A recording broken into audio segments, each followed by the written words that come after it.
Então, quando o Moisés já está para morrer, ele decide que o Josué vai ser o seu sucessor. E uma coisa interessante, de todos aqueles que saíram do Egito, nenhum entrou na terra prometida, a não ser Josué e Calebe, que provavelmente já estamos usando o simbolismo, 40 anos no deserto, então eles já nasceram no deserto. O que é que o simbolismo está dizendo antes até mesmo de entrarmos aqui? Hoje, quem estuda psicologia sabe que quando alguém passa por um abuso muito grande, este alguém precisa se resolver totalmente, porque se não se resolver, a tendência é reproduzir o abuso depois. Existem várias síndromes que o pessoal vai dando, que é a pessoa que se afeiçoa ao algoz, a pessoa que se torna um algoz como ele, isso é muito comum de acontecer. Então, quase sempre, pessoas que foram abusadas, se não se resolvem, a tendência é se tornarem abusadores. Então vamos lembrar do povo de Deus. O povo de Deus tinha sido abusado no Egito, afinal de contas, o Egito tinha escravizado esse povo. Então, uma vez que você foi escravo, você caminha com a sua escravidão lá dentro. É por isso que simbolicamente nós saímos do Egito, estamos indo para Canaã. Essa caminhada, vamos colocar uma caminhada de uma semana? Mas o texto simbolicamente diz que eles ficaram 40 anos. É impossível, se você pensar com linguagem científica, que um povo, seja pequeno, seja numeroso, fique 40 anos num deserto. Mas o deserto na Bíblia significa dizer o lugar onde eu não tenho mais seguranças. O lugar onde eu tenho que me despojar de tudo. E me despojar de tudo é tanto das coisas boas, quanto das coisas ruins. Aquele escravo que está dentro de cada um daqueles que está saindo, ele precisa morrer no caminho. Por isso, nenhum daqueles que saiu pôde entrar. Mas aqueles que nasceram no deserto, já nasceram sem o seu escravinho lá dentro. Então eles não precisam reproduzir. Essa é a forma simbólica. No texto de hoje, eles já estão para entrar em Canaã. E para entrar em Canaã, eles encontram o danado do Rio Jordão. O Rio Jordão aqui é a dificuldade, dizia isso na missa.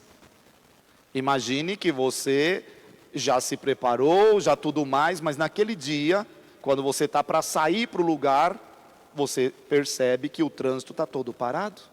E agora o que você faz? O rio está muito caudaloso. Para aqueles que andam de moto, ok, pega a moto, costura daqui, costura de lá. Eu não ando de moto. Então significa dizer que num dia que acontece isso, simplesmente eu não tenho, naquele momento, como passar. Se você está com alguma dificuldade, vamos dizer, é uma dificuldade financeira, é uma dificuldade amorosa, aquele é o seu rio. E como é que você vai atravessar? Então, o que é que o texto diz? Já que o Rio Jordão, naquele momento, parecia intransponível, ou no mínimo difícil de atravessar, então o que é que Deus faz? Deus cria uma barreira onde as águas ficam paradas e essas vão embora. O que significa dizer que se você vier por aqui, você atravessa. Gente, pelo amor de Deus, que fenômeno seria esse? De águas de um rio param e de repente a outra vai embora. Não vamos também exigir muita coisa. Agora, o que é que está sendo dito? Está sendo dito que quando a arca de Deus é levada, esse fenômeno acontece. O que é a arca de Deus? É a presença de Deus. Deixe a presença de Deus estar na sua vida, que o rio que você precisava atravessar, dos problemas, das dificuldades e tudo mais, ele se torna transponível. Essa é a regra do Antigo Testamento. Só que essa regra não funciona para nós. É sempre bom lembrar, o Novo Testamento é aquilo que foi escrito para nós. O Antigo Testamento serve para nós enquanto não é superado pelo Novo. Aquilo que o Novo supera, o Antigo já não vale mais. E como é que no Novo Testamento superou isso? Caminhar sobre as águas. Não é mais necessário que uma força exterior venha para te salvar.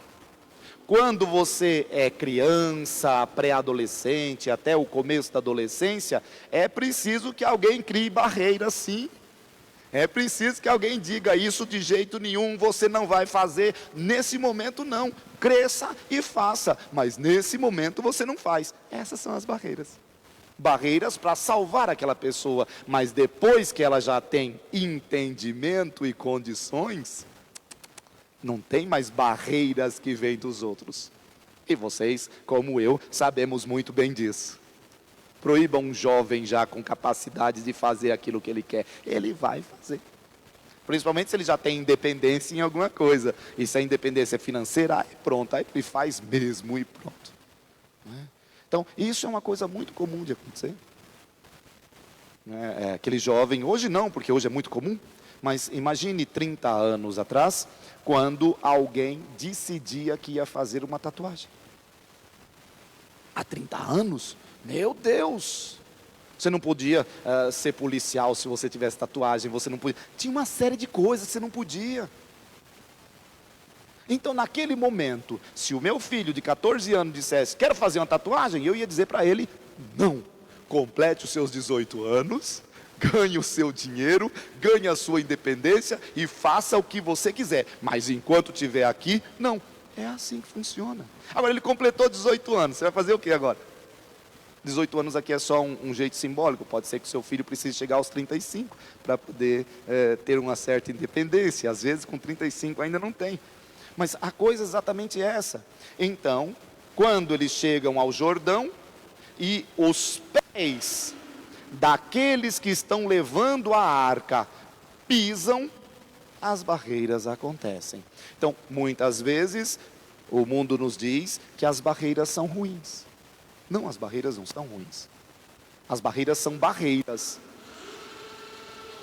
Elas podem ser bem utilizadas ou mal utilizadas.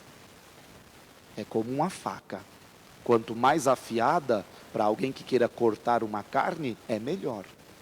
Porém, quanto mais afiada, para alguém que quer matar um outro, é mais fácil. Então, foi porque ela estava muito afiada? Não. Foi a atitude da pessoa que decidiu o que queria. Então, nesse texto, o que a gente percebe é a pedagogia de Deus, é uma pedagogia que, vamos dizendo, vai acontecendo de acordo com a nossa idade de fé. A nossa idade religiosa, não nossa idade cronológica. Nós cristãos temos muito mais condições de saber quem é Deus do que os nossos irmãos judeus. E olha que acreditamos no Deus que eles acreditam. E provavelmente hoje é mais fácil compreender quem é Deus do que há 1000 anos dentro do cristianismo. Por quê? Porque hoje nós já temos a experiência de quem viveu há 1000 anos. Mas eles não tinham a experiência que nós temos hoje. Não é que nós somos melhores, mais inteligentes. Não, tudo isso é besteira. Uns dizem que foi Napoleão, outros dizem que foi um outro. Mas dizem que quando chegou diante das pirâmides, disse que nós somos como anões em cima, aqui nas costas de gigantes. Pouco importa quem disse isso, mas é uma certeza. Não é o meu tamanho que faz com que eu veja mais longe ou não, mas onde eu estou. Onde eu estou. E se eu estou em cima de um gigante, e quantos gigantes já vieram antes de nós? quanto os gigantes da ciência, da fé, da religião, de tudo isso. Agora é lógico, cada tempo tem as suas respostas. Eu fico muito preocupado quando, dentro do cristianismo, nós vemos acontecer o danado do anacronismo. Anacronismo significa dizer uma coisa fora do seu tempo. Anacrônico. Lá nos anos 70 eu já falava com o celular. Não, isso é anacronia. Não tinha celular lá nos anos 70. Tanto é que é uma das coisas que os estudiosos utilizam para determinar de forma bem perto aquilo que é o texto da Bíblia, de que ano que ele é. Por exemplo, quando o texto diz, lá em Gênesis, que quando José foi vendido aos amalecitas, eles estavam montados em seus camelos, isso é um anacronismo, porque nós dizemos que o José é ali do 1700, os camelos só vão ser domesticados lá por volta do 1100, então significa dizer que no tempo do José, não tinha camelo domesticado, camelo já existia, domesticado não. Acontece que quem está escrevendo está no ano 700. E todo mundo já tem seu camelo, o que significa dizer, se agora todo mundo tem, então antes todo mundo já tinha. É isso que funciona. E essa é a mentalidade até de muita gente. Já que todo o meu grupinho tem, significa dizer que todos os brasileiros têm. Não. É só pensar no saneamento básico, que ainda tem pelo menos 30% de brasileiros que não possuem. Como assim? Em pleno 2023, ainda tem pessoas que não têm tratamento de esgoto, água encanada e coisa do tipo. Agora, quantas pessoas dessas eu conheço? Eu, nenhuma. Todas as pessoas que eu conheço têm água encanada, têm o tratamento de esgoto. Então, se eu for fazer uma amostragem dentro do meu universinho, eu vou dizer 100% tem. Agora, se nós estivéssemos numa cidade do interior, ou no interior de uma cidade, porque São Bernardo também tem o seu interior, se nós formos para a balsa, primeira balsa, segunda balsa, nós vamos encontrar pessoas que ainda não têm. Ali na divisa com Cubatão, já quando a gente está descendo, também você vai encontrar pessoas que não têm. Então o anacronismo é quando nós dizemos que é de agora uma coisa que é de antes. Ou dizemos que é de antes uma coisa que é de agora. Então, a primeira coisa que a gente sempre lembra é isso, o danado do camelo. É a mesma coisa se alguém disser que no tempo de Moisés, Moisés tinha uma espada de ferro. No tempo do Moisés, nós estamos anteriores à época do ferro. Nós ainda estamos na época do bronze. O que significa dizer, se existia alguma espada, existia, porque sempre existe, era feita com um material mais maleável. O ferro ainda não era. Quando é que o ferro vai entrar em Israel? Ali por volta do ano 900. E não através dos israelitas, através do povo do mar. Eles estão vindo lá de Creta, eles estão vindo da Grécia, eles estão vindo de Chipre, eles estão vindo lá de cima. E eles, quando chegam, eles têm um poder militar gigantesco. Não sei se vocês conseguem imaginar alguém com uma espada de bronze tendo que lutar com alguém com uma espada de ferro. E eles trouxeram uma outra coisa que também não era comum. Cavalos. Cavalos para montaria. É diferente duas pessoas no chão se engalfinhando e uma vindo por cima e só cortando. Então eles venciam praticamente todo mundo. Então, sabendo disso, nós já podemos deduzir. Toda vez que aparecer alguma coisa de ferro, como lá em Isaías que diz: e nascerá um descendente de Davi, que regerá com cetro de ferro, tem que ser depois do 900, porque antes do 900 não tinha nada de ferro ainda. Então, essas são algumas regrinhas que a gente tem. Assim como, às vezes, a gente tem certas ideias. A nossa igreja teve uma mudança muito grande entre os anos 62 e 65 do século passado. Até 1962, o estilo de missa era um estilo de missa bem diferente daquelas que nós temos na maioria das igrejas. Era um ritualismo muito mais marcado, onde praticamente os fiéis participavam com o ouvido. Era assim que funcionava. Você vinha para assistir à missa, para ouvir a missa. Pegue uma missa de Bach, pegue uma missa de Mozart, e você vai se deleitar muito. Quem é que consegue cantar aquilo? Os líricos. E somente os líricos. Então, a pessoa vinha, e ainda hoje, em alguns lugares, se vocês quiserem, nos domingos, às 11 da manhã, no Mosteiro de São Bento, ali em São Paulo, é missa solene desse jeito. Você vai para, pátio colégio também, não é? Você vai para assistir, não é para participar. Agora, imagine uma igreja 2 ou 3 vezes maior do que essa, sem microfone, e o padre verso deum, que significa dizer o tempo inteiro para cá. O que é que você ouvia? Então, o que as pessoas faziam durante a missa? Rezava o terço. Por isso, quando você pega algumas pessoas que são de antes do 62, ainda hoje, ela reza o terço na hora da missa. Mas hoje a gente já fala no microfone, já tem tudo isso, mas não adianta, o costume ficou. Então, se você ouve assim, porque eu participava da missa, de 65 para frente. Eu assisti a missa de 62 para trás. Ainda dá para assistir a missa hoje? Dá. Quantas pessoas a gente vê que veio para assistir a missa, ele não sabe nem o que está acontecendo direito. Não sabe responder, não sabe fazer a coreografia com a gente senta, ele não senta, a gente levanta, ele não levanta, a gente se ajoelha, ele senta, porque ele não sabe que tem que se ajoelhar. Veja, isso é o normal.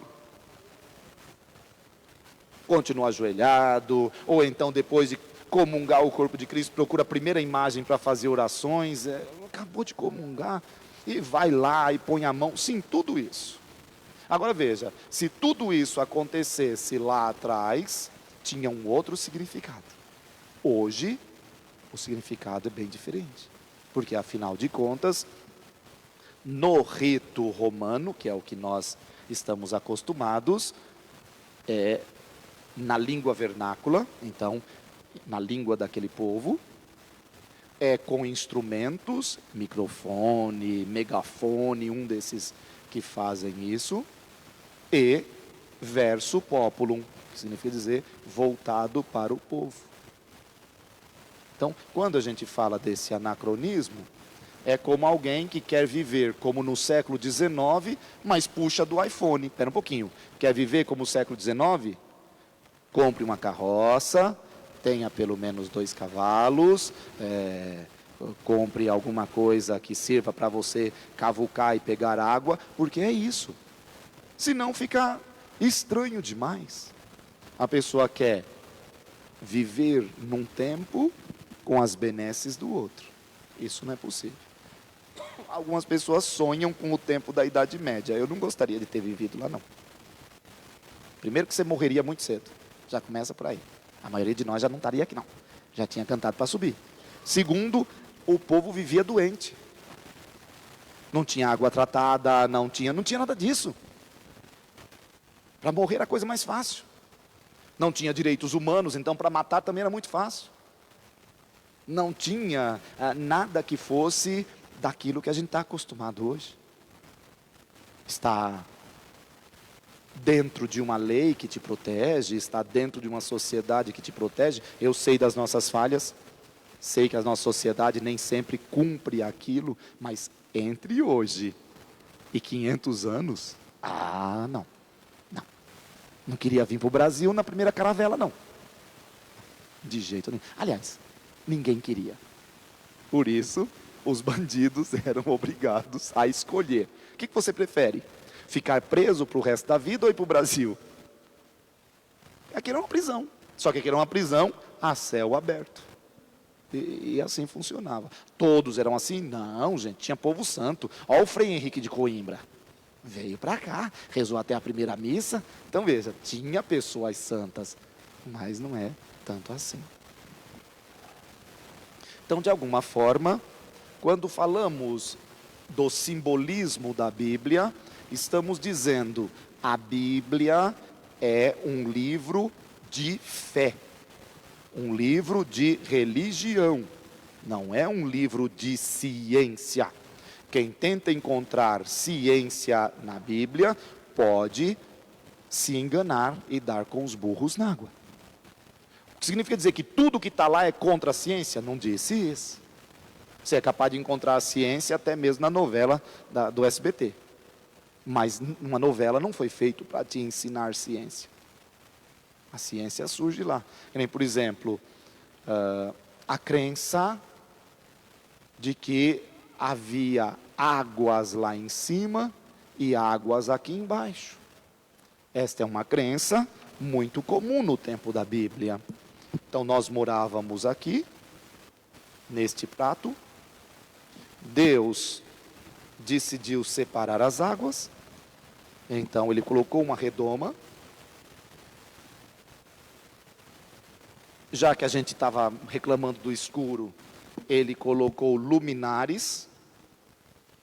O sol, a lua, as estrelas. Então tudo isso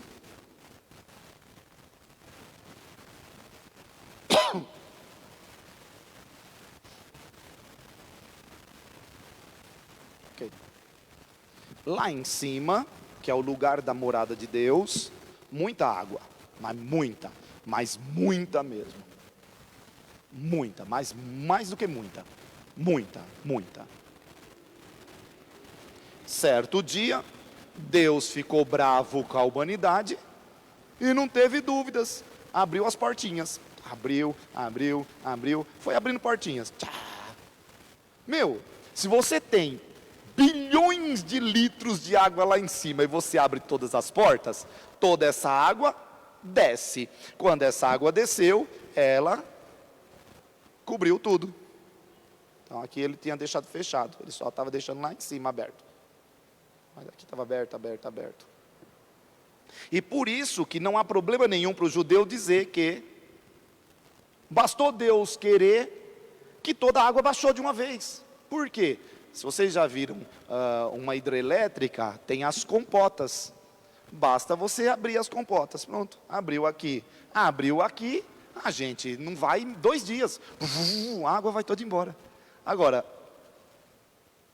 a não ser que você seja um terraplanista, que aí isso daqui funciona. Mas se você for um terrabolista, como eu sou um terrabolista, não funciona. Não funciona. Porque São Bernardo do Campo está a mais de 800 metros acima do nível do mar. Nós não temos gelo suficiente para degelar e o mar subir 800 metros. Mas imaginamos que tivesse, para chegar até Sorocaba,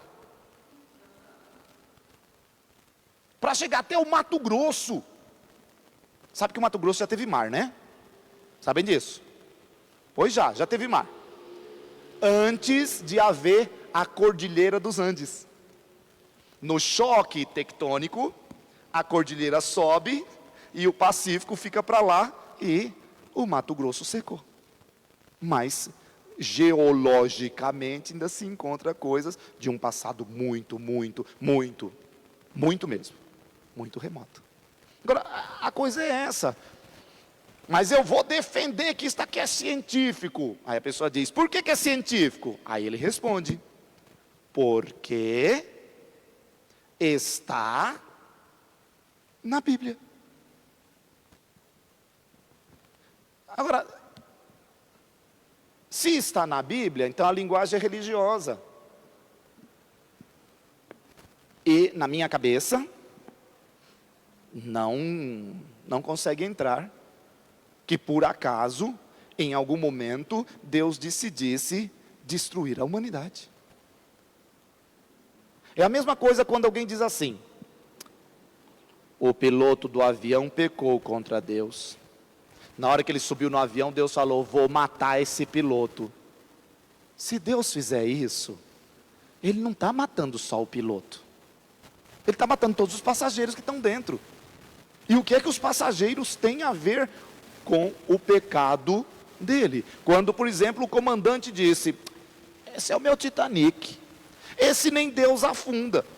O que Deus deveria ter feito? Mandar os anjos, tirar todas as pessoas, deixar só o comandante e afundar com o comandante. Aí eu entendo, e eu estaria dizendo: é isso mesmo.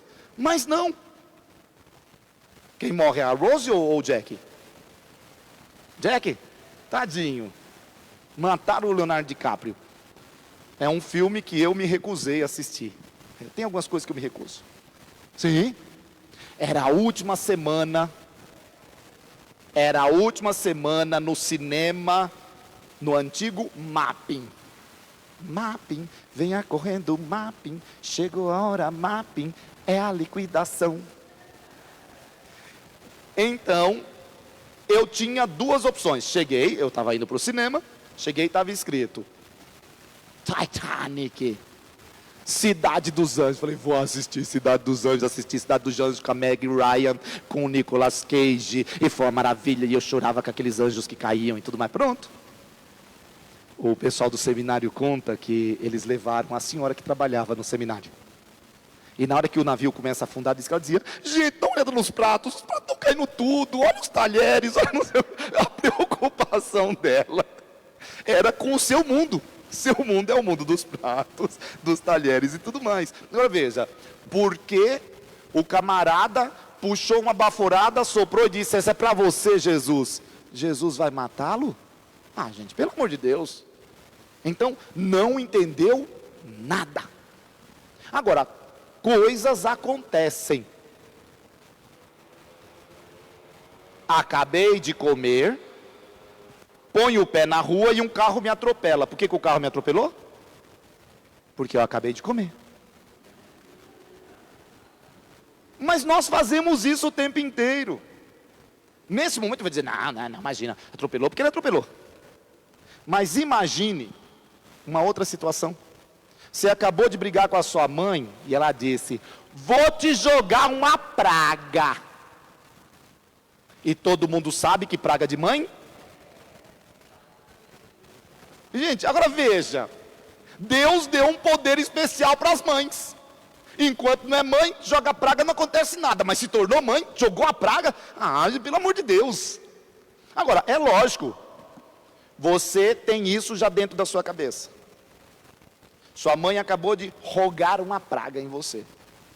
Você assumiu aqui e falou: eita, agora estou perdido, ai meu Deus do céu, ai meu Deus do céu. Pronto. Só que veja, não foi porque ela rogou. É a mesma coisa: vou dar uma bênção com a mão esquerda. E qual é o problema? Eu já ouvi pessoas dizendo: eu dou uma bênção com a mão esquerda, hein? É a mesma coisa que eu digo aqui eu não digo não, porque agora eu estou meio calado. Mas a pessoa que, por exemplo, não pode pôr a mão na hóstia. Por quê? Porque a mão é pecadora. Se a mão for para o inferno, a pessoa vai junto.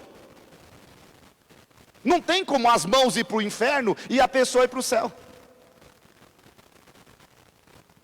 Não vai as partes. Deixa eu ver, essa parte aqui vai para o céu, essa para o inferno, essa outra parte vai ficar um tempo no purgatório, essa outra... Não funciona desse jeito.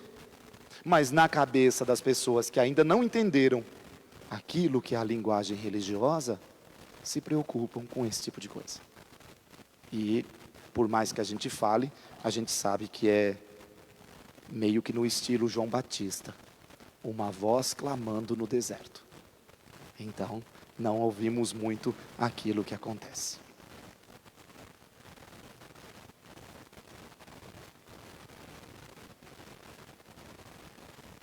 Muito bem.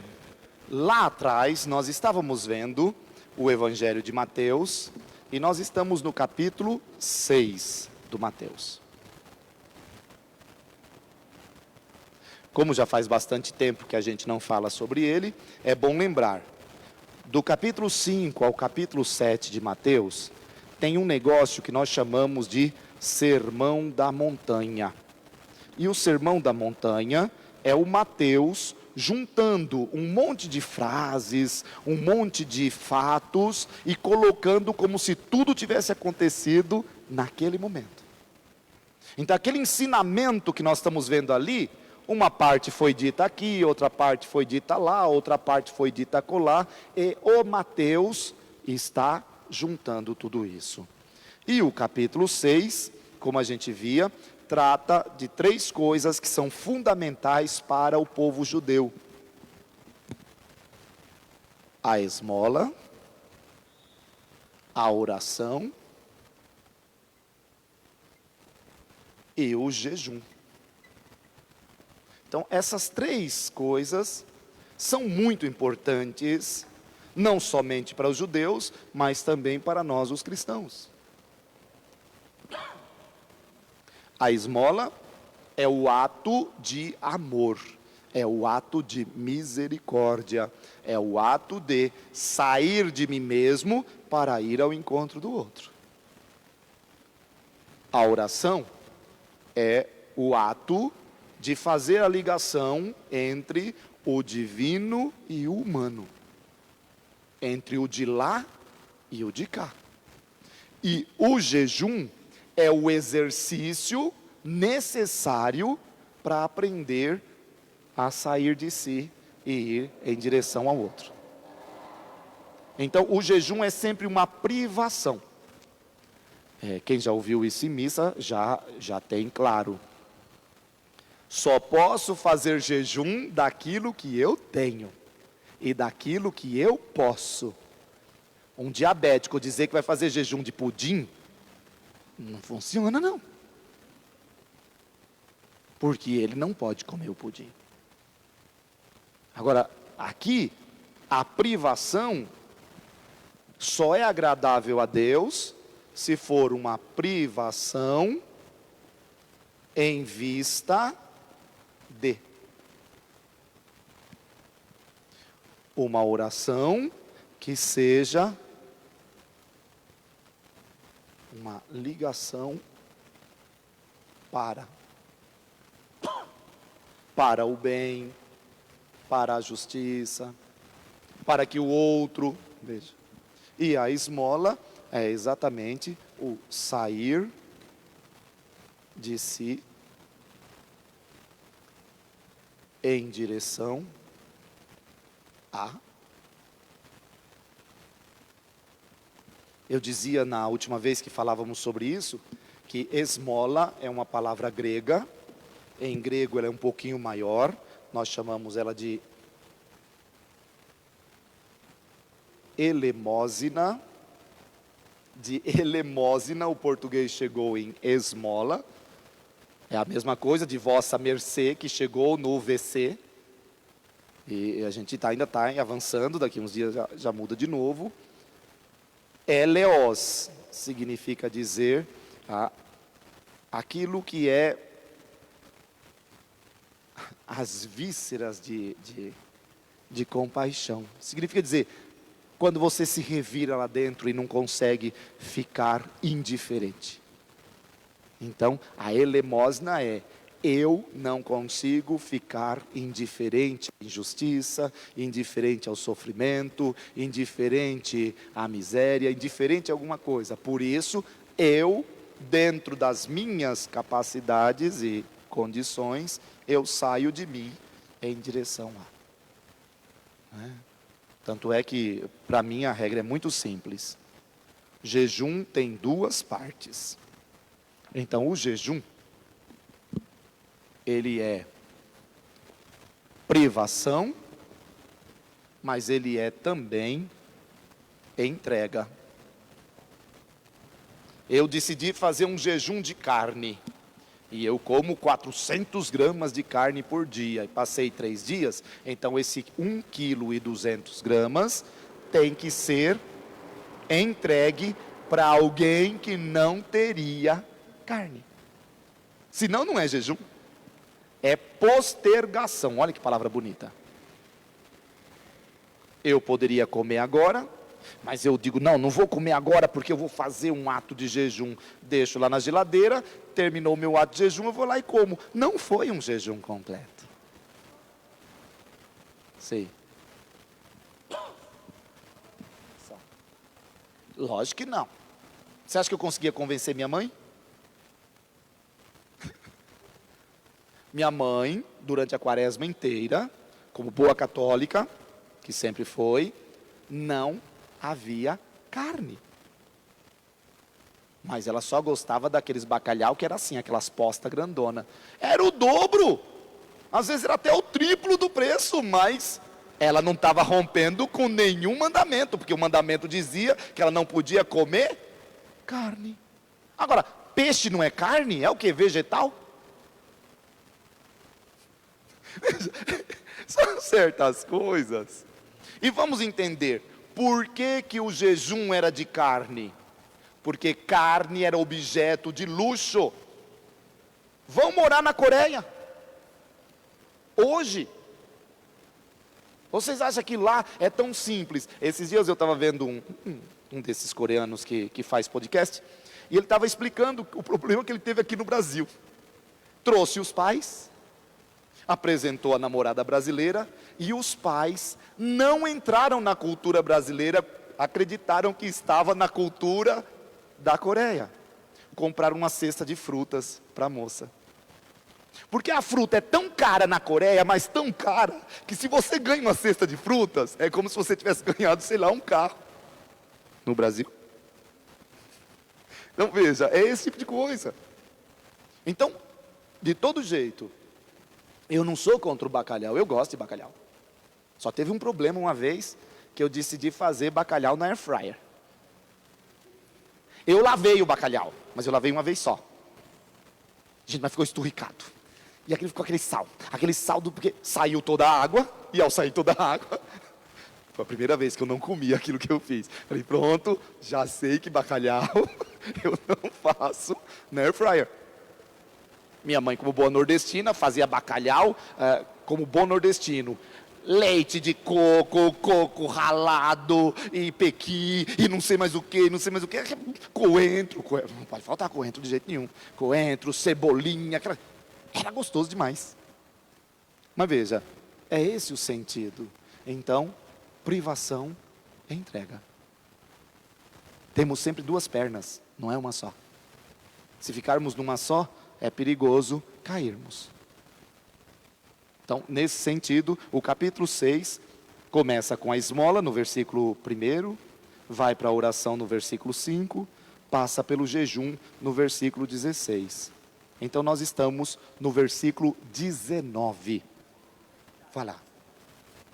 Não sei. Eu sei ler a Bíblia. Mas eu espero que esteja. Se não estiver, deveria estar. Não sei. Deveria.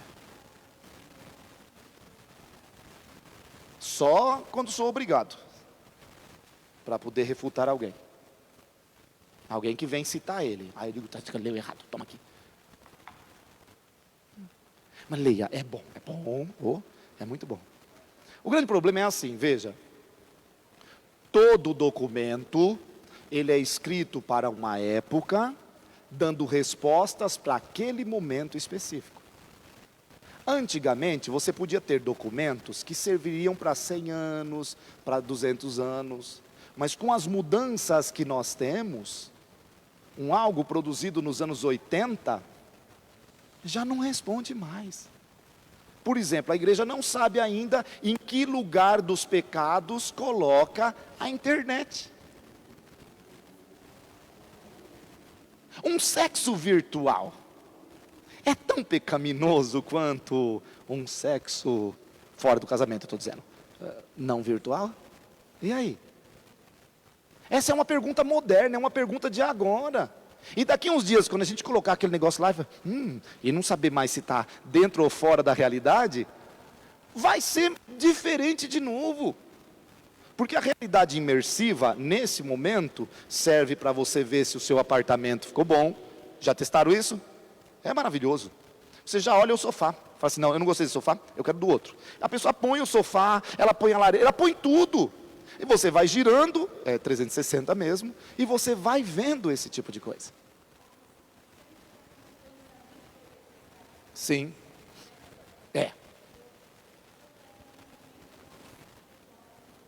Sim, mas então é menor do que o outro. Quer dizer, trair minha esposa na internet não é tão problema como trair minha esposa se eu for em algum lugar com alguém. É isso que você está dizendo?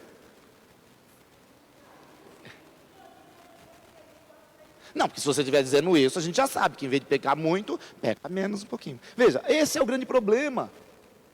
Se tudo nosso está aqui, existe mesmo diferença entre alguém que fez, ou não sei se é fazer é o termo, alguém que participou de uma orgia virtual e alguém que foi numa orgia presencial. Entram no mesmo rol? É o grande problema da lei brasileira que está se perguntando isso o tempo inteiro. Se eu faço alguma coisa aqui fora, eu sou punido. Na internet, não, é o meu direito. Meu direito do quê? Até onde? Então veja, são esse tipo de coisa. O direito, o canônico, o Papa, há 2 anos ou 1 ano, eu já não sei mais quanto tempo, cancelou um livro do direito canônico inteirinho, que é o livro sexto. O livro sexto é o que diz quais são as penas. Mudou totalmente, mas totalmente. A pessoa agora já tem que pegar um outro livro, colocar junto, porque já não responde mais. Porque as coisas estão mudando. Gente, só para vocês terem uma ideia, os mais novos, porque os mais velhos vão saber disso. Até os anos 80, ninguém podia se divorciar. Primeiro, tinha que separava. Aí qual era o primeiro instrumento? Antes do divórcio? Desquite. Tinha que se desquitar. E depois de um certo tempo desquitado, é que podia partir para... Sim.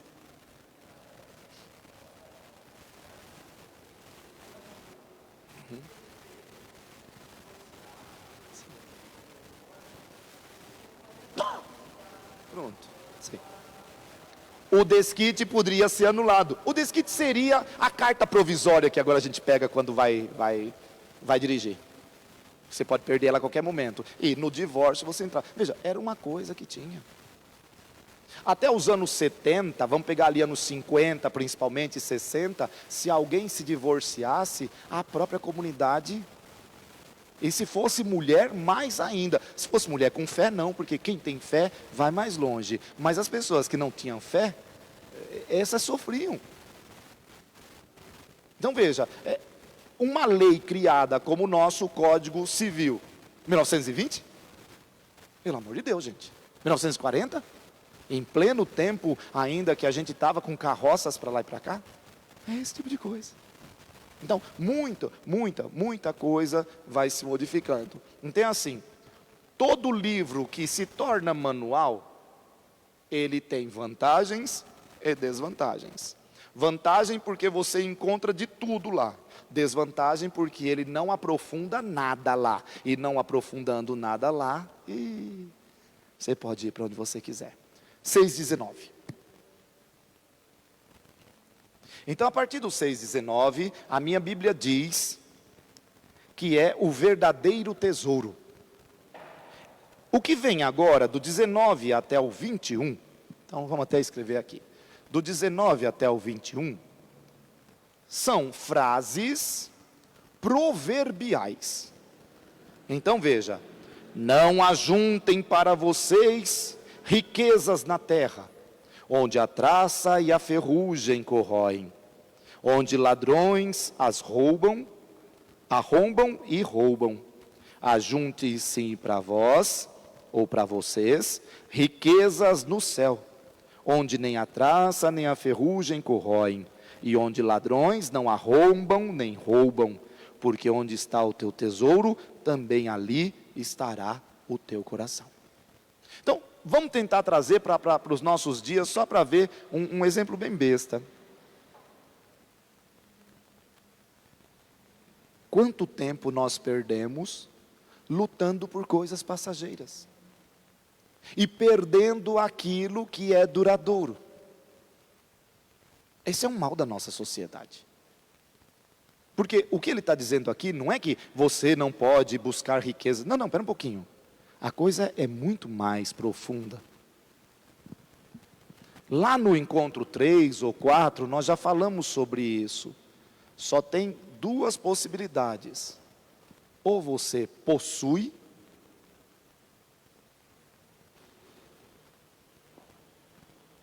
ou você é possuído. Aquilo que você possui, o nosso texto está chamando de céu. Aquilo que te possui, ele está chamando de terra. Como é que eu sei se eu possuo ou se eu sou possuído? Eu sou possuído por aquilo que eu não posso viver sem. Se eu não posso viver sem, então eu já estou dependente daquilo. Eu não posso viver sem um carro, eu não posso viver sem uma família, eu não posso viver sem um celular, eu não posso viver sem... Não. Provavelmente vai ser muito difícil eu viver sem essas coisas, mas é possível. Então significa dizer que eu não tenho que prezar essas coisas, amar as pessoas? Não, é o contrário. Um autor italiano diz assim: possuir é ter para si e fluir para os outros. De tal modo, aquela graça está em mim, graça de riqueza, de sabedoria, de beleza, do que seja, que aquilo vai servir para mim e também para o outro. E o que é ser possuído? É ter para si e somente para si. Quando dizemos para si, aqui pode ser para o meu grupinho, para o meu isso, aquilo outro, funciona do mesmo jeito. Porque a Sagrada Escritura vai nos ensinar que só existe um gênero, o gênero humano. E se só existe um gênero, então qualquer pessoa, sendo do gênero humano, é irmão nosso. E se é irmão nosso, pode ser da mesma ideologia, pode ser de uma diferente, pode ser da mesma etnia, pode ser de uma diferente, mas ele é do gênero humano. E todos, é isso que a nossa fé proclama, todos os humanos são filhos de Deus. Agora veja, se todos os humanos são filhos de Deus, então retomemos a frase de Jesus.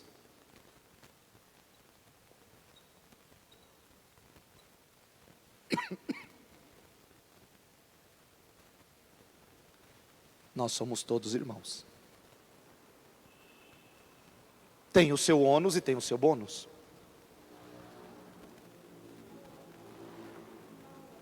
O ônus, quando nós nos conhecemos como irmãos de verdade, nós não deixamos que o nosso irmão sucumba em alguma coisa.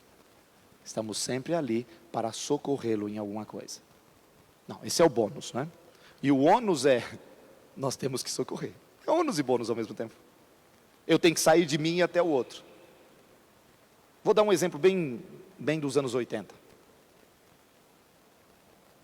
O ar-condicionado que nós tínhamos nos anos 80 destruíam a camada de ozônio, porque eram todos à base de CFC, cloro, flúor, carbono.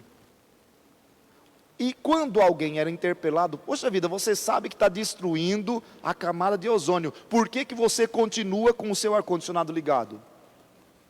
Eu estando bem, o resto é resto. Veja, é esse tipo de coisa. Se ele soubesse que todos somos irmãos, aquilo que eu destruo vai fazer falta para alguém. Aquilo que eu construo vai fazer diferença na vida de alguém. Frases de autoajuda, de efeito, diz que se você é sábio mesmo, você planta aquele tipo de árvore que você não vê os frutos dela, mas que a próxima geração ou a outra vai ver. Alguém de nós tem coragem de plantar uma coisa assim? Passar a vida inteira cultivando e nunca ver os frutos dela, para que as gerações futuras... Eu quero lá saber de gerações futuras, sim.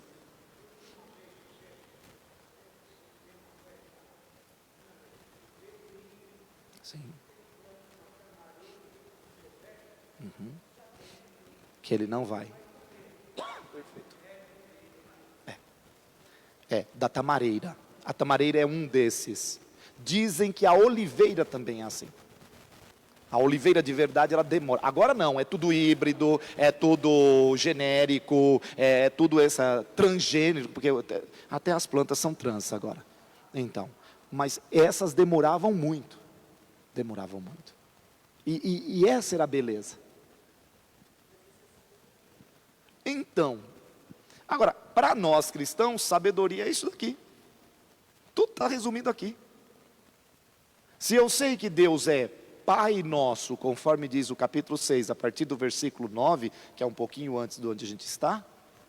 Então, se Ele é Pai nosso, nós somos irmãos. E se nós somos irmãos, aí vem uma palavra que eu gosto muito. Vou até separar ela aqui. Eu ainda sou do tempo que a gente separa.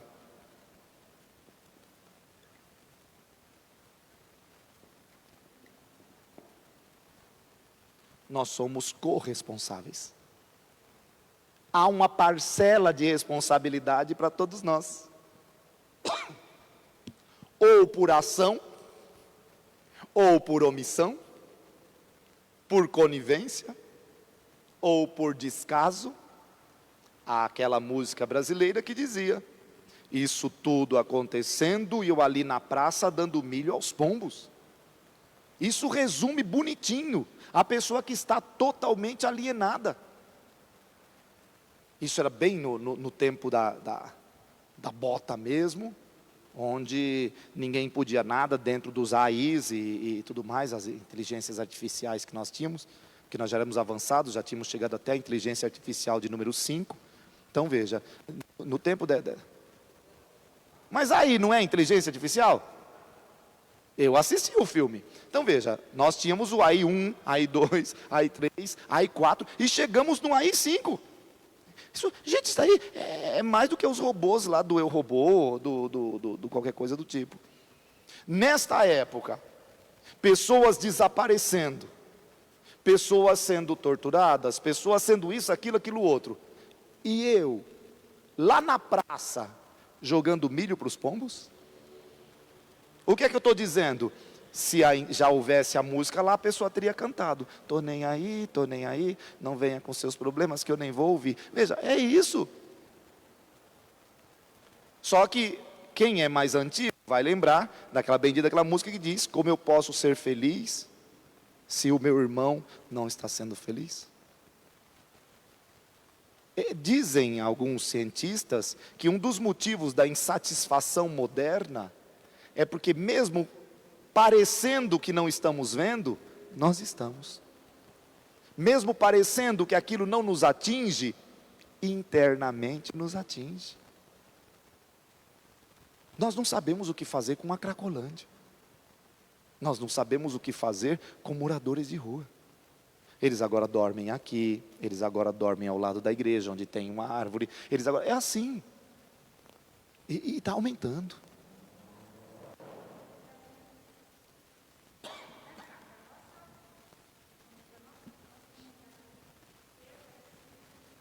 Sim.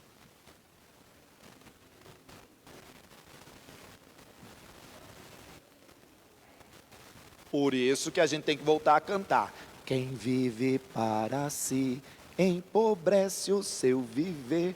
Quem doar a própria vida, a vida nova de colher. Veja, os cantos um pouco mais antigos tinham uma mensagem para passar. Os novos têm emoção. Você fala, não sou contra a emoção não, gente. Emocionar é bom. Mas nem só de emoção vive o homem, disse Jesus. Mas também da indignação que vem, de tudo mais. Não é? Há uma música do Zezinho, do final dos anos 70, onde ele diz assim: dizem que este país é feliz, porque o povo ainda canta nas ruas.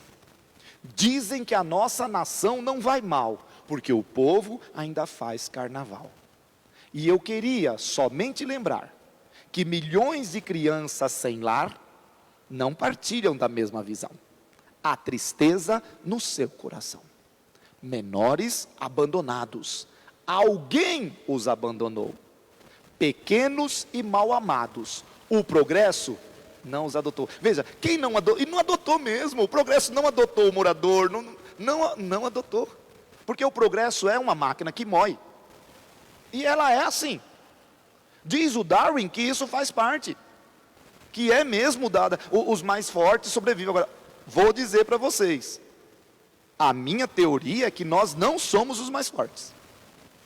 E já disse isso num dos encontros. Se hoje tivesse um apagão de uma semana, uma semana só, acho que nenhum morador de rua morreria. Já nós, você que mora no 53º andar,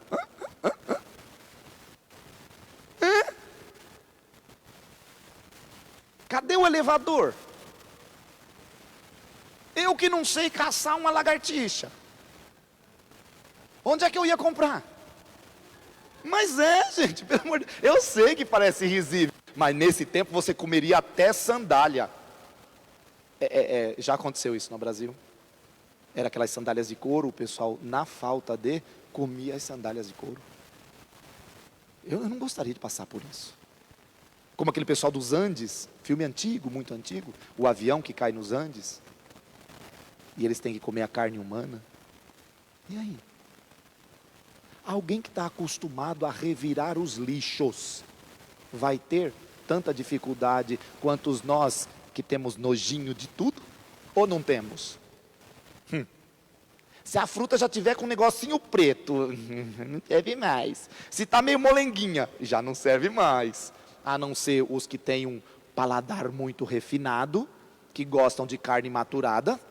Mas deu uma maturadinha, a gente já, eu pelo menos, não gosto de carne maturada não. Para quem não sabe, carne maturada é carne podre. Mas em todo caso, é chique comer carne maturada.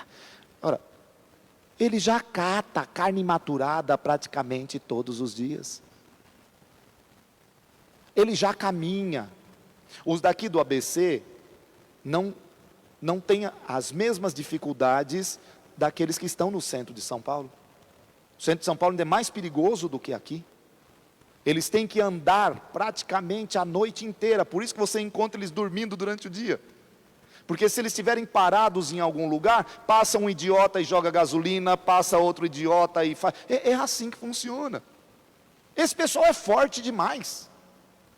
Tanto é que, eu não tenho estatísticas, mas é o que tudo indica, a maioria não morreu de Covid. Agora, do nosso grupo, é esse tipo de coisa. Agora, tudo isso vem de onde?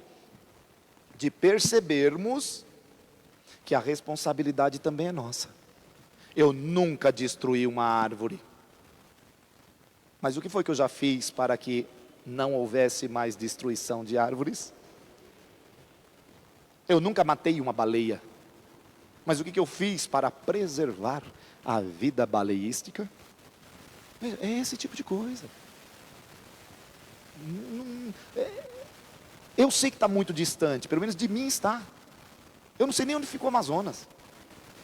Só sei que quando o Hulk estava no Rio de Janeiro, ele deu um salto e foi parar no Amazonas. É a única coisa que eu sei. Foi. Depois, no segundo salto, ele já estava nos Estados Unidos. Gente, isso é um salto de verdade. E os Simpsons, quando vieram no Brasil, foram sequestrados no Rio de Janeiro e levados de táxi. De Yellow Cab. Não tem Yellow Cab no Brasil, pelo amor de Deus. Mas eles foram levados para onde? Para o Amazonas. E quando chegou lá, o Bart achou que ele era o pequeno príncipe. E a cobra engoliu ele. Gente, é só assistir. Então, eu estou em forma de jocosidade, mas alguma coisa que aconteça tão longe assim, nos toca mesmo? Massacrar os Yanomamis. Eu não sei nem o que é isso. Eu conheço os Chuca-Ramãe, por causa do Raoni, que também é o único Chuca-Ramãe que eu conheço. O Raoni é aquele que tinha aquele prato aqui no beiço, e falava com o beiço batendo para lá e para cima. E quando tira o prato, o beiço cai. Mas veja, porque a gente acha que foram os jovens que começaram com esse negócio de alargador. Não, foram os índios. Mas veja, Eu não sei diferenciar um terena de um caiapó. E nós temos indígenas aqui em São Bernardo.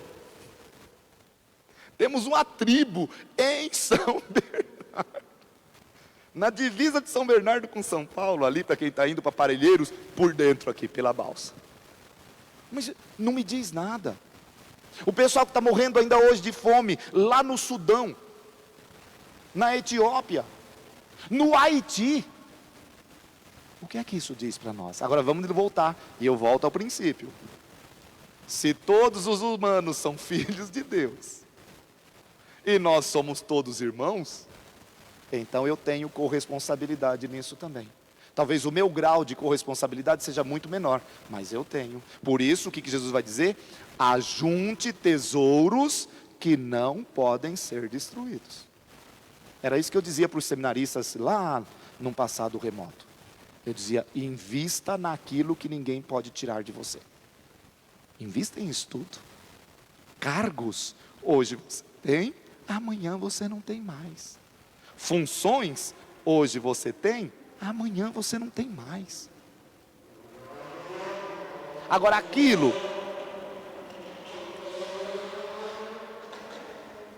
maravilha, um dia ainda vou ter uma moto para fazer isso. Então, aquilo que eu invisto em vista de, por isso eu me coloco para alguma coisa, aquilo é muito melhor. O sabor é outro. É outro. Agora eu tenho ouvido muito é um grupozinho que faz desenhos na internet, e eles usaram a frase, eu não sei nem de quem é a frase, porque eu só guardei a frase, mas a frase diz assim: homens fracos geram tempos difíceis. Tempos difíceis geram homens fortes. Homens fortes geram homens fracos. Tempos fáceis? Tempos fáceis, que fica o tempo. Homens fortes, fracos. E homens fracos geram tempos difíceis. E tempos difíceis geram homens fortes. Então, vamos pôr o circo para pegar fogo. Então, é lógico, a teoria é bonitinha, mas não é. Agora, ela está dizendo alguma coisa importante para nós mesmos. Nós dizemos de um outro jeito, nós dizemos assim: cadê o povo raiz? Que agora é tudo Nutella. É tudo mimizento.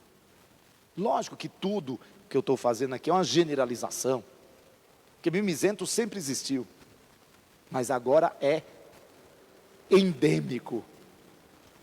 A partir do versículo 22 até o versículo 23, vem um outro grupo de provérbios. Daquilo que você não prova, mas que a sabedoria popular conhece. Então veja lá, capítulo 6, versículo 22 do Mateus, que vai nos dizer: a lâmpada do corpo é o olho.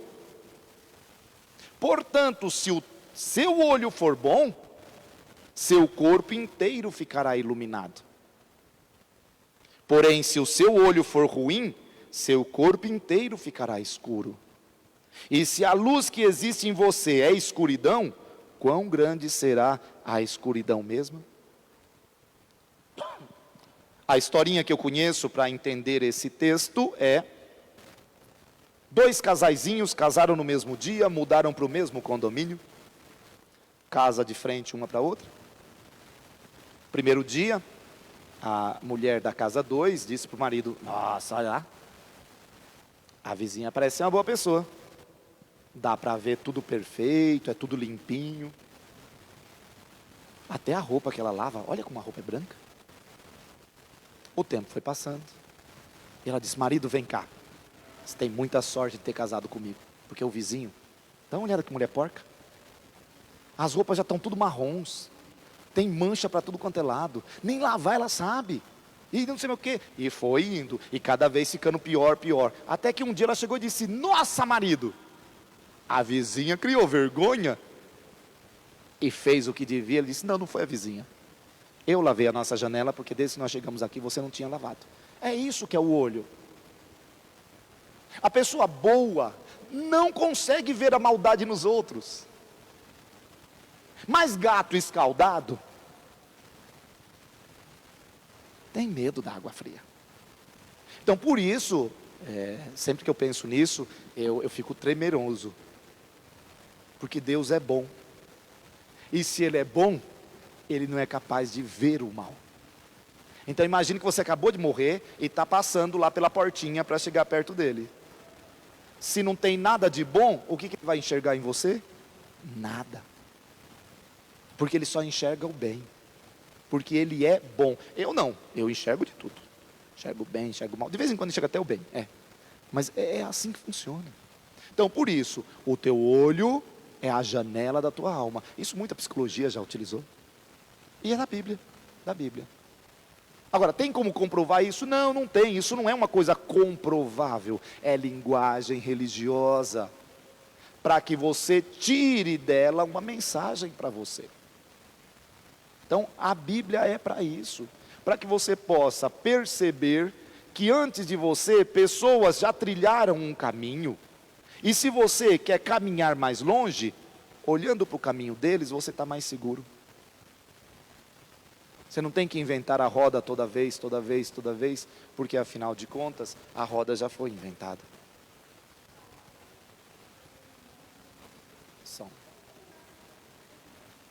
É o que a gente está dizendo. A gente não sabe. Tem pessoas que não acreditam nisso não. Ela está dizendo que todo mundo nasce bom. Tem um grande sábio brasileiro de nome Edir Macedo. E ele não acredita nisso que você disse. Certo dia ele disse, olha, entre nascer na favela e ser abortado, era melhor ser abortado, porque se já nasce na favela, significa dizer que ele já vai ser. Como é que é, Edir Macedo? Veja, é esse tipo de coisa. Então, eu penso que deve ser assim mesmo. Só que a Igreja Católica diz que todos nós nascemos com a mancha do pecado original. Batizou, pronto, liberou tudo, a pessoa está prontinha para tal. Mudou? Não, no livro da capa amarela. Vai lá no livro.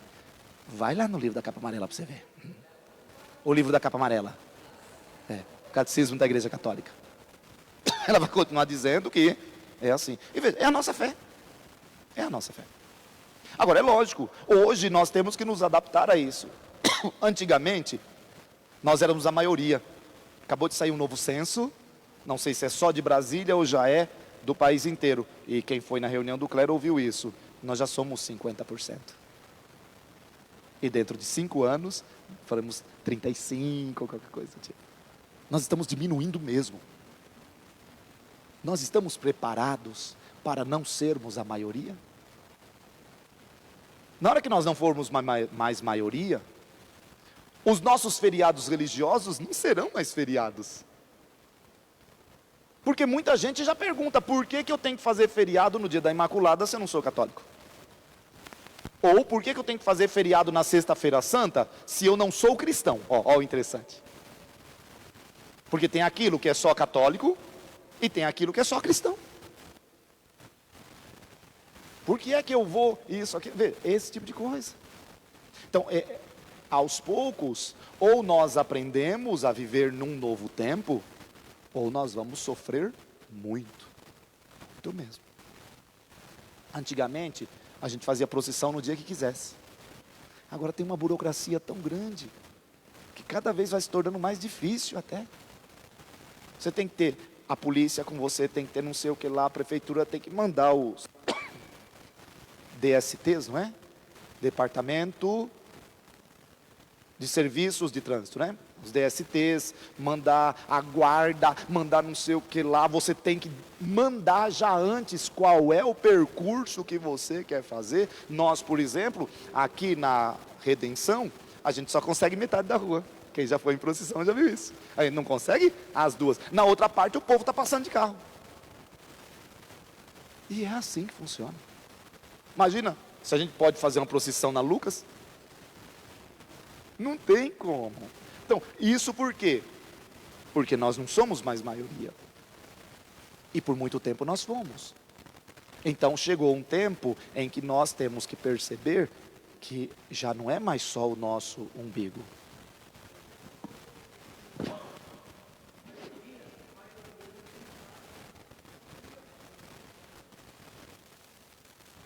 É a mesma coisa de vir de carro para a igreja. É difícil. Nós não temos estacionamento para todo mundo. E antigamente as pessoas não tinham carro, então você podia deixar na frente das casas. Hoje toda casa costuma ter a guia rebaixada. E bobeou no meio da missa, o proprietário do carro, não sei o que lá, da placa tal. Por quê? Porque estava na frente da casa de alguém. Então, nós temos que nos adaptar a tudo isso mesmo, senhor Hamilton. Sim.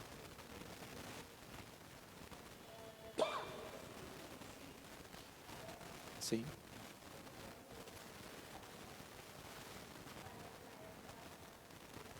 Tá.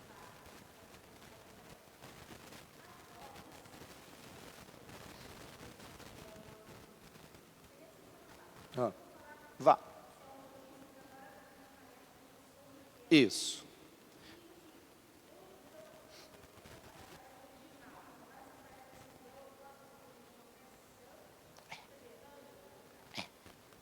Então ela está lembrando que é assim, a Igreja Católica tem certos termos que são próprios. Primeiro, para ser quaresma, tem que ter quantos dias? 40. A quaresma é aquela que começa na quarta-feira de cinzas e vai até o domingo de Ramos. Acabou. Acontece que, vou dar um outro termo antes de chegar nesse, dízimo. Você só pode chamar de dízimo se a pessoa der quanto? 10%. Só que nós católicos, a pessoa dá R$2, a gente diz, ele deu o dízimo. Então nós transladamos o conceito não vale mais nada, porque se dízimo agora é qualquer coisa, então muda o nome. É a mesma coisa da quaresma de São Miguel. São Miguel, o que São Miguel tem a ver com a quaresma? Então não é a quaresma de Jesus Cristo. É uma outra coisa. Agora, se é uma outra coisa, usa outro nome. Mas não, usam o mesmo nome. Então daqui a uns dias vai ter também quaresma de São Rafael, quaresma de sei lá. Porque nós vamos transladando o nome e utilizando o nome para outras coisas. E isso é comum. É comum. E eu nem sei se tem como modificar isso. Porque é isso. Tem certas coisas que, por exemplo, são brasileiras. Terço. Terço é uma palavra brasileira. Lá fora é rosário. Tem o rosário de 15 e tem o rosário de 5. É rosário. Mas no Brasil, como a gente dividiu em 3 partes, então a gente se dividiu em 3 partes, começou a chamar de terço. Mas você chega lá fora e pergunta assim, quanto é esse terço? Ele fala, eu falei, quanto é esse rosário? Ah, o rosário é tanto. Então veja, é assim que funciona.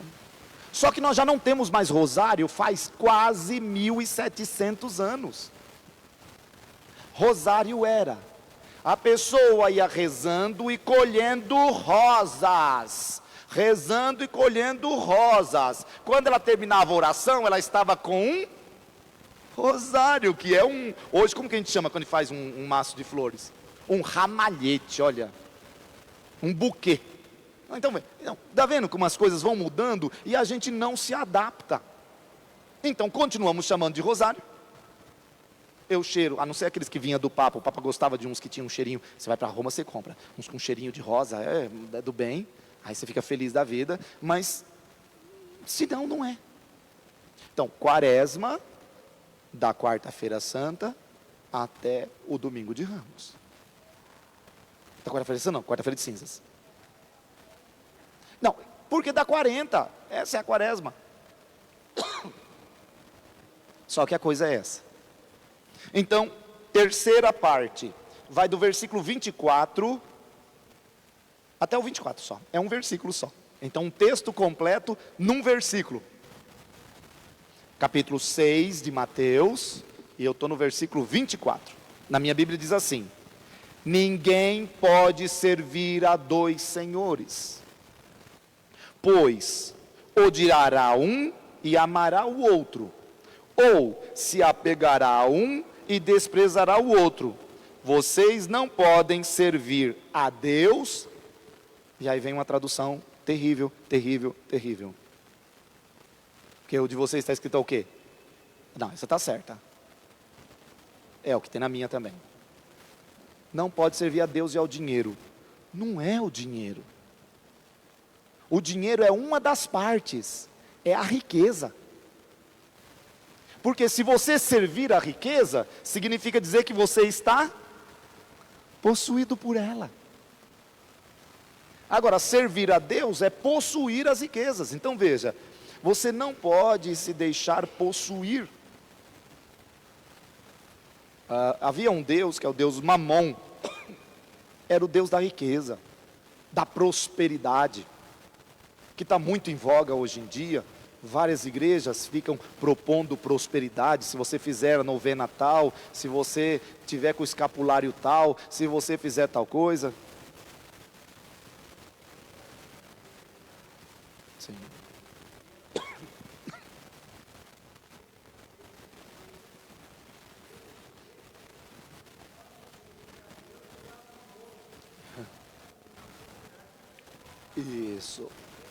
Isso.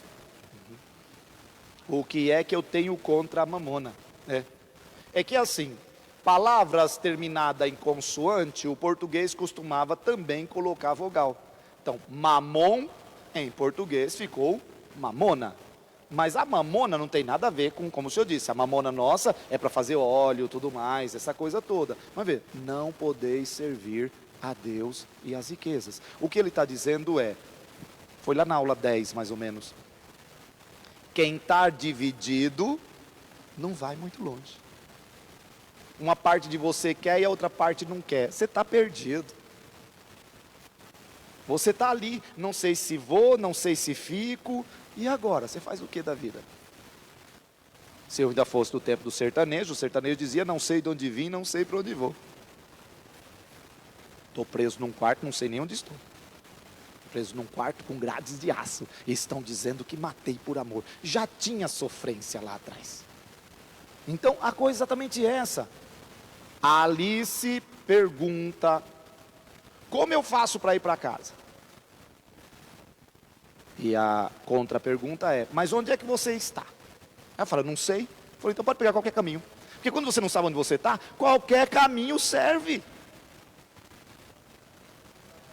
Alguém liga agora assim, padre, como que eu faço para chegar na sua igreja? Você está onde? Não sei. Continue em frente. Agora, se ela estiver já na Dutra, ela vai parar no Rio de Janeiro, ela não vem para cá. Agora veja, você tem que saber onde você está, e é isso que é você ter a clareza. As riquezas são para nos servir, e não para que nós nos tornemos escravos dela. Aí vem as preocupações do reino. Jesus vai dizer, não se preocupem com a vida de vocês em relação ao que vai comer, beber, nem o corpo, nem ao que vestir. Acaso a vida não vale mais que a comida e o corpo mais que a roupa? Então aqui tem uma regra que, se não compreendermos, não vamos concordar com Jesus. Na língua semita, quando você diz misericórdia eu quero e não sacrifícios, leia-se, eu prefiro misericórdia mais do que sacrifício. Quando você ouvir, se alguém vem até mim, mas não odeia seu pai, sua mãe e tudo mais, não é digno de mim. Leia-se, se alguém vem a mim e não me coloca em primeiro lugar, não é digno de mim. É linguagem semita. Então ele não está dizendo que você não pode cuidar do corpo ou de tudo mais, mas ele está dizendo, busque em primeiro lugar aquilo que vale a pena. O que adianta você ganhar o mundo inteiro se você perdeu a si mesmo? Observem as aves do céu. Não semeiam, não colhem, nem ajuntam em celeiros, e o Pai de vocês que está nos céus as alimenta. Nós chamamos isso de, é uma palavra que os religiosos gostam muito, providência. Agora, providência não é você ficar também sentado em casa e esperando que chegue até você. Aí é outra coisa. Faça a sua parte. Agora, faça a sua parte sabendo que antes mesmo de você pedir, o Pai já destinou para você. Agora, quando é que vai chegar até você? Quando não tiver barreiras, quando não tiver problemas, dificuldades, porque muitas vezes, vamos dizer, era para você, mas alguém brecou antes. Era para você, mas alguém tomou, alguém que tinha mais poder, alguém que tinha mais isso, mais aquilo outro. Só que, se tem uma pessoa que é cristã de verdade, é a Dolly. E a Dolly diz: continue a nadar, continue a nadar, continue a nadar. E pronto, continue a nadar. Nós diríamos: continue. Vá em frente. Ah, mas está difícil. Continue. Não tem mal que dure para sempre. Não tem coisa ruim que permaneça para sempre. Agora, se você está no momento ruim e você senta e quer que o momento ruim passe, quer sair do momento ruim, continue a andar. Continue a andar. Pode ver, a maioria dos milagres que Jesus faz na Bíblia é o quê? Levanta e anda. Pega a sua cama e vaza. É assim que ele diz o tempo inteiro. Sim.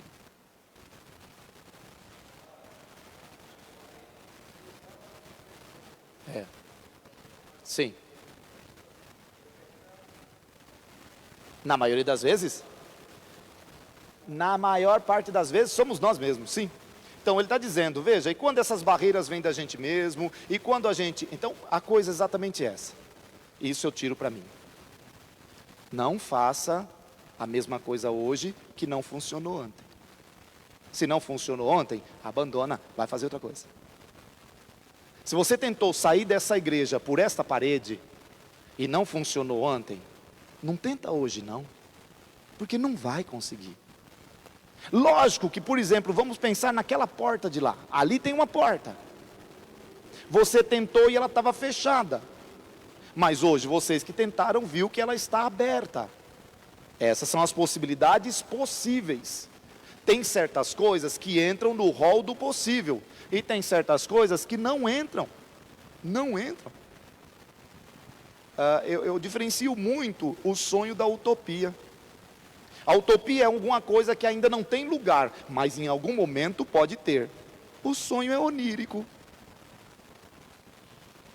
Tem sonhos que se realizam? Até tem, mas o sonho não é para se realizar. O sonho é para ser sonhado. Porque o sonho é um mecanismo que o ser humano tem para não sucumbir. A utopia não. A utopia significa dizer, olha, deveríamos ser assim.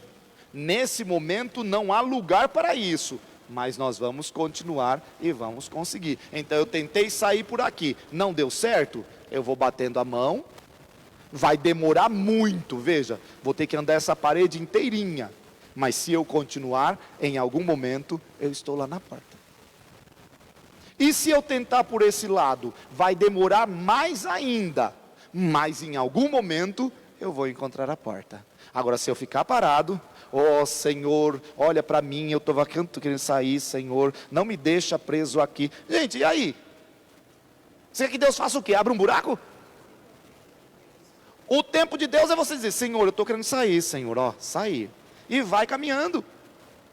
Porque a providência é a graça de Deus. Deus acabou de te dar 30 milhões de graças. E você não saiu de cásias. E aí?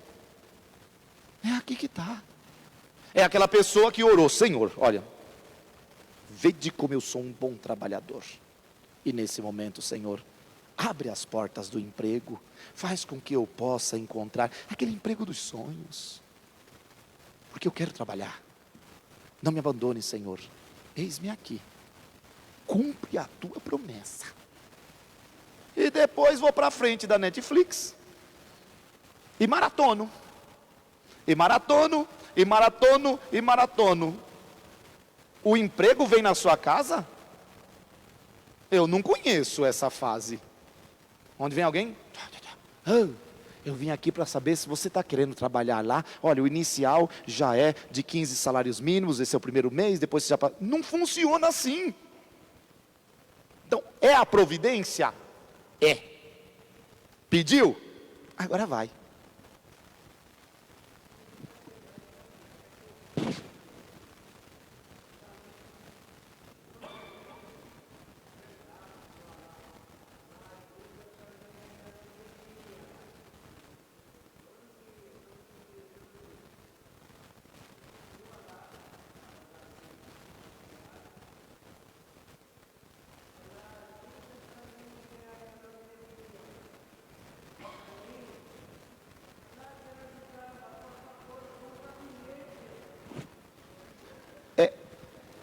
Eu sempre rezo para ganhar na loteria também.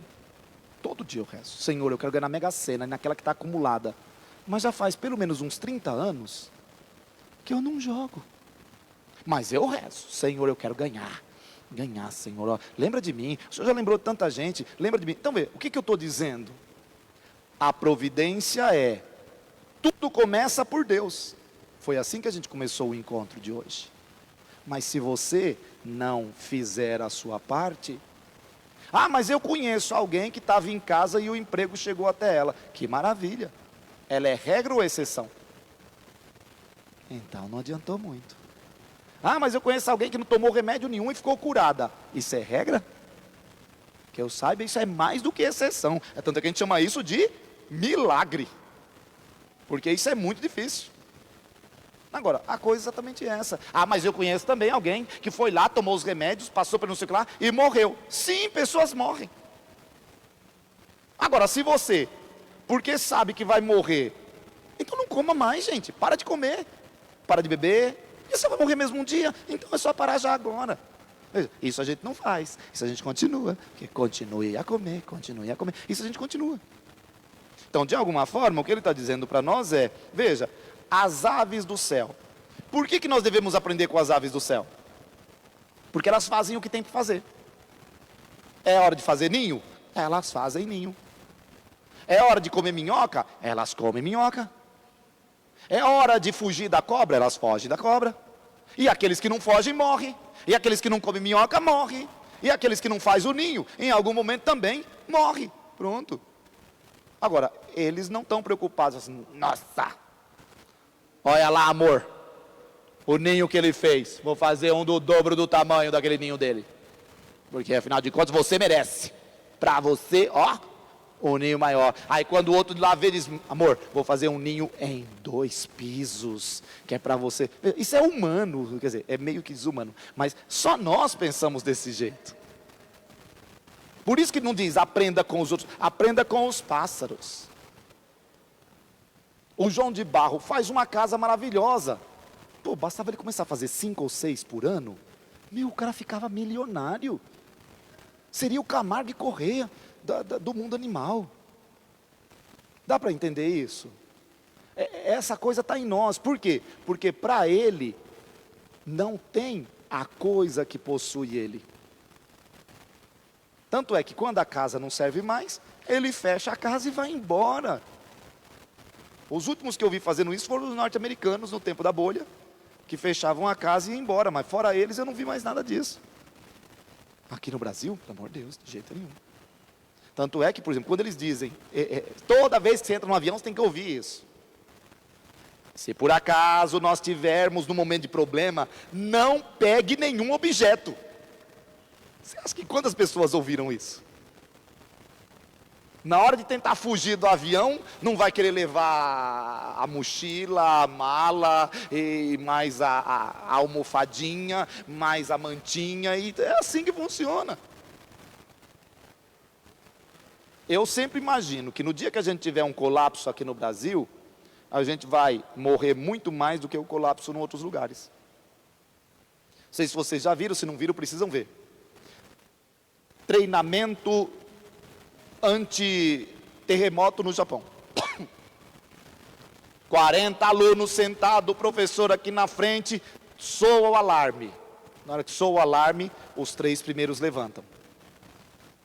Começa a caminhar. Quando eles passam, os 2 próximos levantam.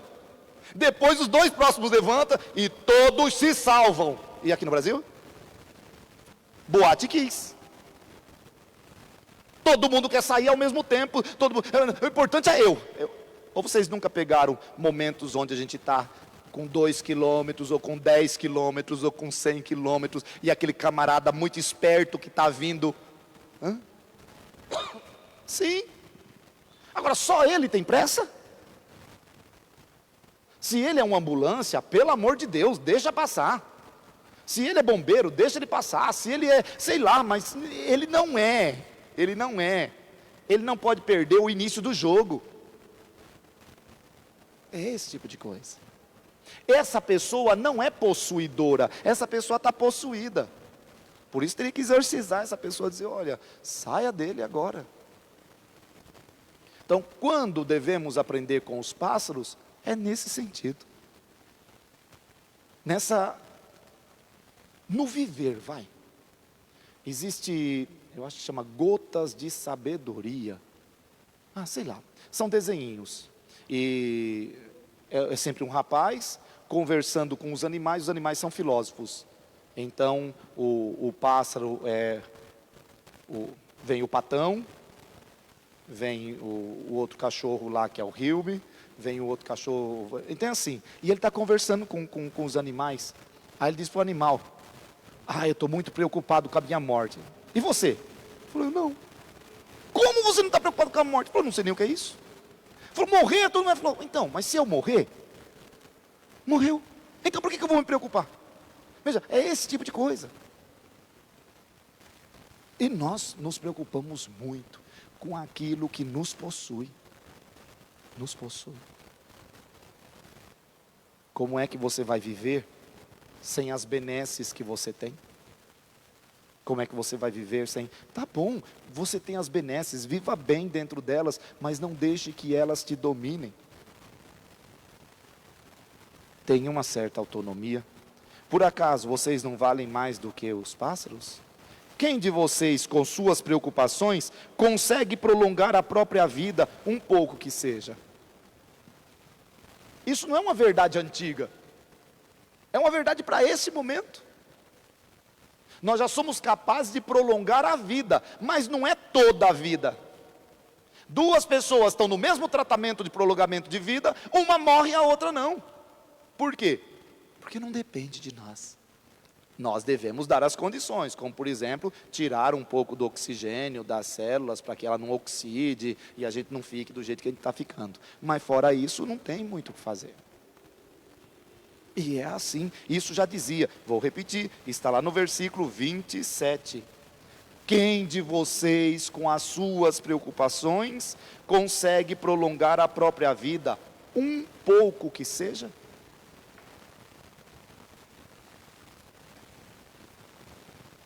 E se você vivesse a vida que você tem? Ela não precisa ser prolongada.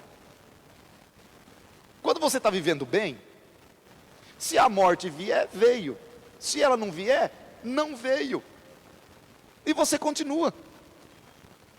Mas nós, quando eu digo nós, não são vocês, nem vocês que estão nos assistindo. Nós, as outras pessoas, não costumamos viver no presente. É sempre no passado ou no futuro. Quanto mais velho vamos ficando, mais no passado nós vamos estando. E quanto mais jovens somos, mais no futuro nós estamos. E no presente? Vou contar a mesma historinha, se alguém já assistiu lá atrás, vai lembrar dela. É aquela pessoa que disse, como é que eu posso ser feliz se eu não tenho uma casa? Aí ela constrói uma casa. Aí ela vê que a casa dela só tem 2 cômodos e a casa do vizinho tem 4. Fala, como é que eu vou ser feliz desse jeito? Ele com 4 e eu com 2, aí ela faz 4. Não era para agora estar feliz? Não, porque agora ela não vai mais se medir por aquela que tem 4, ela vai se medir pelo outro que tem 8. E como é que eu posso ser feliz? Então veja, é titãs, eu quero sempre mais, eu quero sempre mais, eu quero sempre mais. Veja, querer mais não é o problema. O problema é não viver já aquilo que você tem. Se você não está vivendo o pouco que você tem, isso é Bíblia. Quem não é fiel no pouco, também não será no muito. O que é que faz você feliz? É ter as coisas? Então tome muito cuidado, porque as coisas você tem hoje e amanhã pode não ter mais. Agora, se a sua felicidade é maior do que isso, hoje você é feliz tendo as coisas, amanhã você é feliz não tendo as coisas. Hoje você é feliz tendo um corpo saudável de 20 anos, amanhã você é feliz tendo um corpo saudável de 70 anos. Só que o saudável de 70 não é o mesmo saudável de 20. Saudável de 70 significa dizer, você ainda consegue andar sozinho? Consigo. Ainda consegue, meu Deus, está bom demais. Agora, a gente não vê assim. Ai, se eu tivesse de novo 20 anos. Para quê? Para fazer as mesmas besteiras que fez quando tinha 20 anos? Mas não, gente. Porque se eu voltasse, eu queria fazer as mesmas besteiras. Não queria voltar com a consciência que eu tenho hoje, não. Eu sou chato hoje.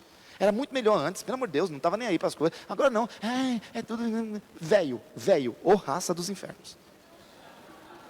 Não adianta. Então, por isso, ele vai nos dizer, e quanto à roupa, por que vocês se preocupam tanto? Os ingleses são mais ricos do que vocês, e eles não se preocupam. Já viram inglês se vestindo? Nada orna. E quando ele abre a boca, os dentes também não ornam. Porque eles não estão preocupados como a gente, que todo mundo de aparelhinho, todo mundo de não sei o que lá. Todo mundo, eles não estão nem aí. Um dente foi para lá, o outro foi para cá, o outro já não foi. E ele está feliz da vida, comendo bem, vivendo bem. Nós não. Nós não. Para que banho, mulher? Banho é uma necessidade de vez em quando. Nós não, 3 banhos por dia, e um cheirinho que a gente não pode sentir. Aliás, eu não sei nem qual é o cheiro do meu corpo mais. Mas dos outros, quando você sente o cheiro dos outros sim. Inverno e você entra no trem. Oh meu Deus do céu. Para quem não conhece o inferno, vá no inverno para a Europa. Aquela Dona Maria que pegou o casaco dela, que ela já tem há 50 anos e que nunca foi lavado, e que estava guardado, e que ela está também guardada há bastante tempo sem... Aí ela senta naquele banco lá e 4 brasileiros sentados aqui, no outro canto aqui assim. E a janelona aberta. Isso acontecia muito na faculdade. Mas por que você abriu? Não, a gente se sente sufocado. Mas não é que estava se sentindo sufocado, porque o brasileiro mente. Brasileiro mente. Devia dizer, porque eu não estou acostumado com esse tipo de cheiro, pelo amor de Deus. Uma vez veio um grupo de padres lá para casa e um deles era francês. Eles passaram cerca de 20 dias. Ele não tomou um banho sequer. E andava todo dia 10, 20 quilômetros, porque a gente estava fazendo missão na diocese, e eles andavam para tudo quanto é lado, e voltavam à noite, e a roupa foi ficando mudando de cor, e ela já era mais marronzinha, e depois... E ele tranquilo. Tranquilo. Basta você não chegar perto dele que você fica tranquilo também. Pronto. Então,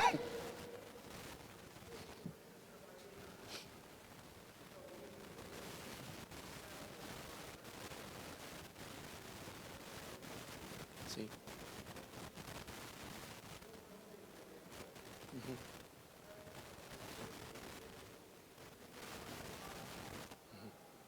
Sim.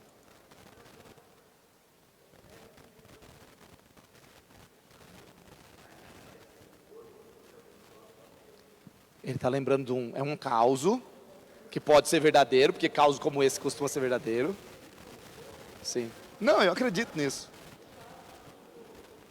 Num passado muito remoto, lá nos anos 60, 50, alguém veio para trabalhar na Renault e ficou 6 meses assim, trabalhando, aquela coisa toda. Um dia ficou doente, quando chegou lá o médico disse, olha, lava esse porco porque eu não consigo, eu não sou veterinário. Então veja, isso é uma coisa nossa, é nossa.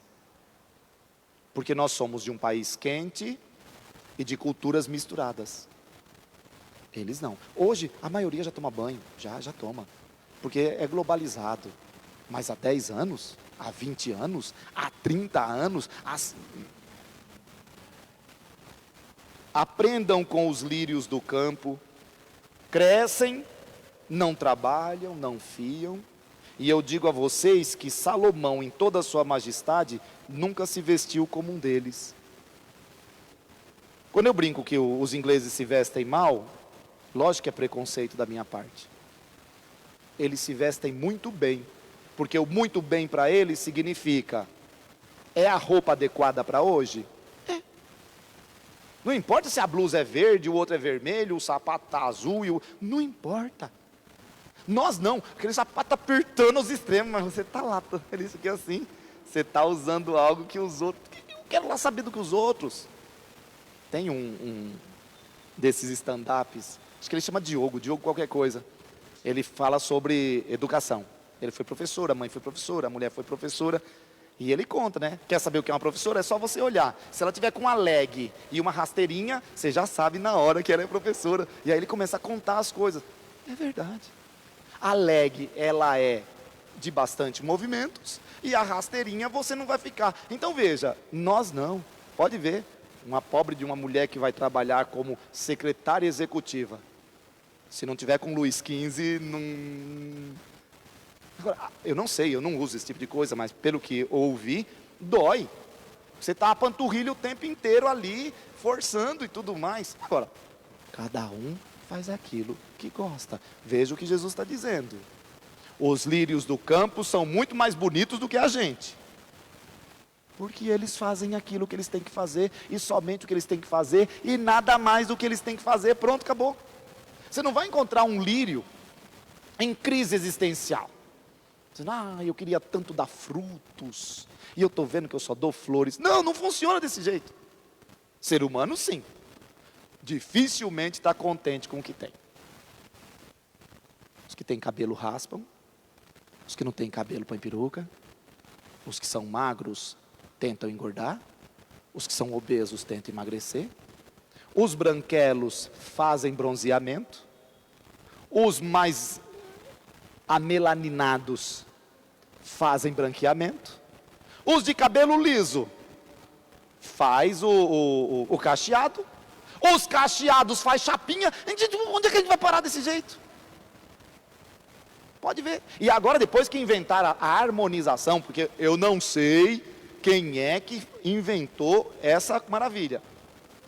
Eu só sei que as pessoas que eu já vi harmonizada, os meus olhos não são bons. Quando eu vejo, não está tão harmonizada assim. É igual aquele pessoal que fica parecido a Angelina Jolie. Fica estranho. Não é uma coisa natural. É aquela pessoa que você vai assim, sorrindo, chorando, com muita raiva. Veja, é aí que está. Então, o que é que a Bíblia está dizendo para nós? Que você não pode fazer isso? Pelo amor de Deus, ela não está dizendo isso. Ela está dizendo que quando você põe isso em primeiro lugar, sua vida se torna um inferno. Agora, todos nós temos o nosso momento de querer ser parecido com os outros, de querer ser bem aceito pelos outros. Isso é normal, isso é muito normal. Principalmente num país pobre. País pobre que é assim. Mas, o que é que vem em primeiro lugar? Então, última frase para a gente ficar feliz. E se Deus assim veste a erva do campo, que hoje existe e amanhã é jogada no fogo, não fará muito mais por vocês, fracos na fé?